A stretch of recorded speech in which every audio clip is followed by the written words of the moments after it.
가을이 되었는데 가을이 되면 그 11월 달에 추수감사절이 있죠. 추수감사절을 생각할 때 우리에게 주신 하나님의 십계명이 있습니다. 어제도 그 엄마들하고 우리 그 모임에서 영어 공부하는 모임에서 함께 나눴던 마지막 십계명이 탐심에 대한 이야기였죠. 탐심을 버리라고 한 이유가 무엇이냐면 탐심은 그 욕심을 말하는 겁니다. 그 열정을 말하는 게 아니라 남이 가진 것을 내가 가지고 싶어 하는데 그게 다만 그 목표를 가지고 이루려는 게 아니라 뺏어버리겠다라는 그것이 탐심이죠. 탐심에 대해서 그 죄라고 다루는 것은 십계명밖에 없습니다. 오늘날의 법에서는 마음을 가지고는 그 사람을 죄를 논하지는 않죠. 근데 하나님의 법에서는 탐심이라는 마음을 가진 것, 뺏어버리겠다라는 그 마음을 가진 것도 이제 죄라고 하신 것입니다. 근데 탐심이 왜 무서운지 아시죠? 탐심을 갖는 순간에 바로 나타나는 것이 감사가 사라지는 겁니다. 남의 것을 빼앗으려고 하면은 내 것은 초라해 보이는 것입니다. 그렇기 때문에 감사가 바로 사라지게 되는 것이죠. 하나님은 그걸 싸웁니다. 탐심을 갖는 순간 하나님에 대한 감사가 완전히 소멸되는 것이죠. 그래서 탐심에 대해서 그것을 죄라고 하는 것입니다.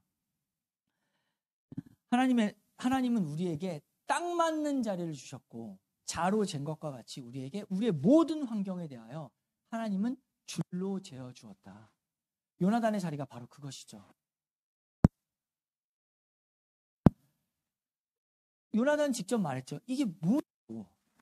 왜? 근데 먹어서도 시원찮은데 금식이 아니 이게 완전 엉뚱한 얘기를 사울이 하고 있는데 속이 터지는 것이죠. 그러나 아버지입니다. 그렇기 때문에 그 자리를 지키는 겁니다. 어떻게 할 수가 없잖아요. 그 자리 지켜내는 거죠. 그리고 아버지는 자기를 죽이려고 합니다. 그런데도 그 아버지 아들이라는 자리를 지키는 것이죠. 마음은 누구에게 있는데? 다윗에게 있는데. 그러나 하나님이 사울의 아들이라는 자리를 그에게 주셨다. 그 자리를 지켜내는 것.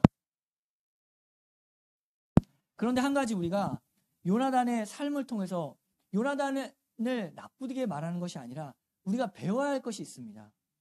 요나단은 하나님 나라의 그 진전 속에서 다윗과 대조되게 한 자리에서 어떠한 역할을 했냐면 한 가지만 딱 남았습니다. 그가 너무 허망하게 죽은 사람입니다. 요나단은 참으로 용기 있었고 믿음이 있었죠. 전쟁할 때 주 여호와의 이름으로 나갔던 다윗과 동일한 고백했습니다. 그는 정말 신의가 있었고 용기가 있었고 품성이 있었습니다. 그리고 이 일도 잘했죠. 그러나 그는 한 가지 하나님 나라의 업적에서 남은 한 가지는 요거 하나 남았습니다. 다윗 도왔다. 그것으로 끝입니다. 그는 그것보다 하나님 나라 안에서 더 일을 할 수 있는 재능이 있었고 품성이 있었던 사람입니다. 근데 사울과 같은 배를 타고 죽어버렸다라는 것이죠. 너무 허망하게 죽은 겁니다. 우리가 요나단을 통해서 배울 것은 그 자리를 지키는 것이 다냐라는 요나단의 잘못이 아니라 우리에게 주어지는 질문은 자리를 지키는 여서 그다음 뭐?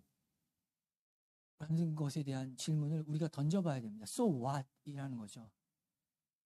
자리 지키는 게 목적은 아닙니다. 그냥 자리만 잘 지키는 것. 이스라엘 백성도 마찬가지예요. 가나안 땅에서 그 주어진 그 땅이 있잖아요. 분배받은 땅. 거기 안에서 감사만 하고 있냐고 그들을 부른 게 아닙니다.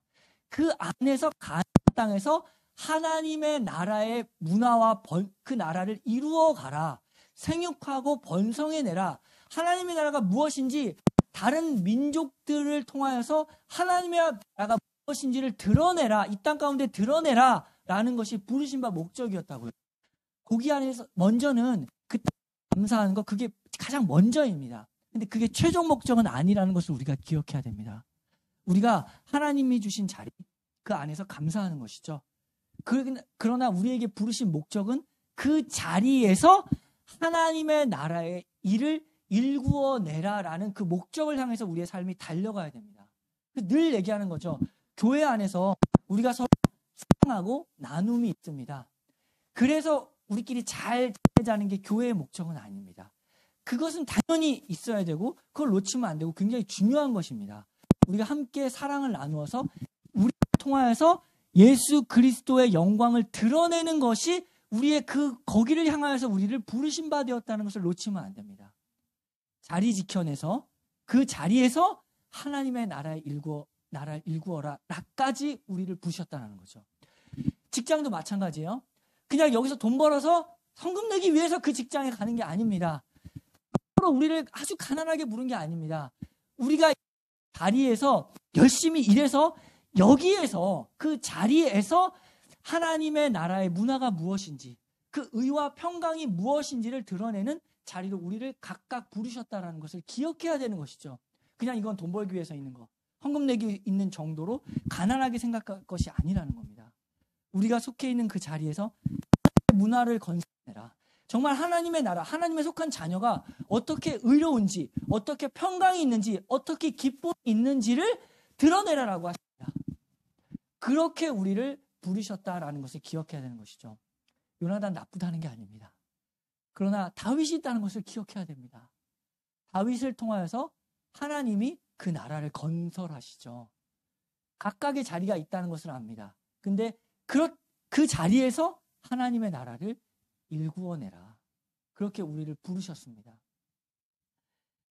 자리 지켜내는 것 엄청난 일입니다. 힘든 일입니다. 그러나 그 자리만 지키는 것이 아니라 그 자리에서 하나님의 나라를 기억하고 어떻게든지 애쓰면서 여기서 어떻게 하나님의 나라를 일구어 갈 것인가를 고민하며 하는 사람과 그냥 자리만을 지켜내는 것은 다른 것이죠. 우리를 그렇게까지 부르신 이 자리, 이 하나님의 나라에 참여하여서 그 영광을 드러내는 자리까지 부르신 하나님을 기억하라. 교회의 사명이 무엇입니까? 교회의 사명 우리가 저번 주에 나눴죠. 대사명이 있습니다. 주님께서 말씀하신 것과 같이 예수께서 나와 말씀하여 이르시되 하늘과 땅의 모든 권세를 내게 주셨으니 그러므로 너희는 가서 모든 민족을 제자로 삼아 아버지와 아들과 성령의 이름으로 침례를 베풀고 내가 너희에게 하라 볼지어다 내 세상 끝날까지 너희와 항상 함께 있으리라. 이렇게 우리를 부르셨다. 이 사실을 놓치지 말길 바랍니다. 우리가 이것을 기억하여서 그 모든 주께서 주신 자리에서 주의 나라, 하나님의 나라를 일구어내기를 기도하는 교회 되기를 바랍니다. 같이 기도하겠습니다.